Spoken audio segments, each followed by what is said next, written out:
After 40 years in the municipal field, Ken Todd retires at the end of June as CAO of the city of Niagara Falls. Mayor Jim Diodati has said he's one of the most respected CAOs anywhere and described him as irreplaceable. He's held posts in both St. Catharines and Thorold, but the Stamford grad closes out his career with a 12-year run in his hometown. Ken, welcome to the program. Thank you, Mike. Appreciate it. What does it feel like to be retiring after 40 years?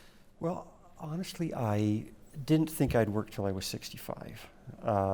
But when it became 40 years, I just felt it was time, just time to hang them up. I still really, really enjoy the work. I know I'm going to miss the people. You know, I think it's just time to move on from politics and just try something different. And I mean different, just more of the relaxing life. So I think I had people say before, you know, you'll know when you're ready. And I truly believe I'm ready. Did the last 15 months factor into that readiness at all? You know what? Council came to me just at the front end of COVID because I was supposed to be ended last year. Right. And they said, look, we really think we're going to need you to stick around.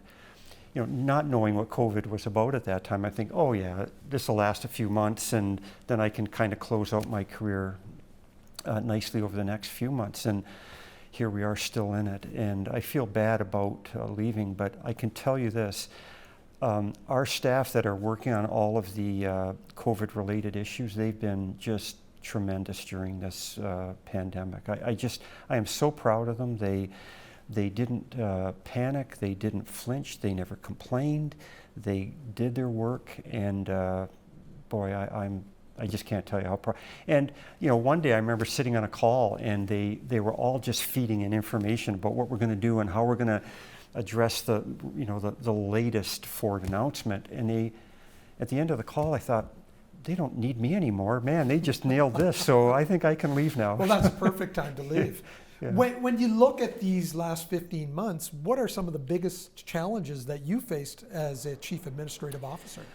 I didn't feel they were real challenges. I just felt they were different things that we were trained to do. I felt really badly for obviously all the families that lost loved ones, and this was all unknown territory to us. But, you know, taking up the challenge was very rewarding. And as I say, our employees took up the challenge completely. I think we continued to deliver good services to the citizens of Niagara Falls during that time.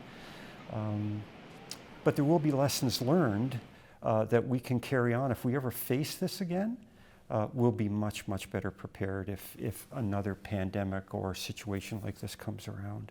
Politics is always an underlying thing hanging over what you do, the decisions that you make. How have you worked with different politicians over the years?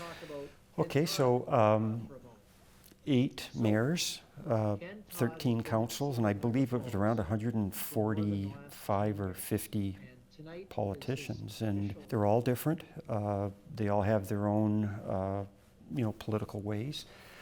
You just had to accept the fact that for every one of those individuals, the public has put them there, and it's your job as CAO to make the best of that situation and deal with all of those individuals the best you can. So, you know, I hope I've done the best I can.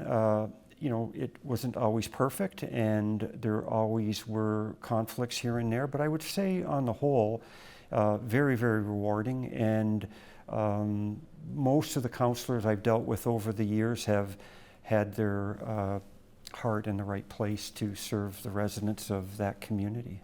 When you look at your last 12 years here in Niagara Falls, what are some of your biggest accomplishments, some of the biggest things you're proud of? For me, some of the best 12 years, because it's always nice finishing off your career in your hometown. That made it very special for me. And I guess the thing was, you know, coming to your hometown and doing that, it put a little bit more pressure on in a way because you didn't want to let anybody down. You've got friends and relatives and teachers and people that you've dealt with over the years. I'm very proud of park and trail improvements we've made to improve quality of life for citizens of Niagara Falls. We've done some great building facility improvements with the Gale Center. We just opened up a new fire hall on Lundy's Lane. We've got our new cultural hub that's going to be opening sometime next year. Those are pretty significant projects, again, that'll serve this community for the next 50 years. But I guess, some of the most impactful ones would be, getting Go Train here and being part of that team, a big team of people across the region that helped get that. It was very nice being part of that. I think trying to get our fair share of the casino funding was probably a big ticket item for me, again with a great team that helped make that happen, and that increased revenue stream has really helped fund a lot of the projects that we've been able to do over the last 10 years or so.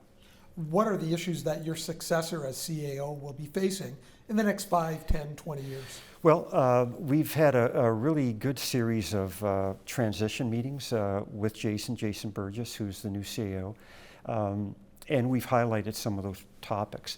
Affordable housing is going to be one that is really hitting everybody across the country, and particularly in our hometown. And council is very supportive of trying to get their handle on that. We've got a new hospital project that we're still pushing forward.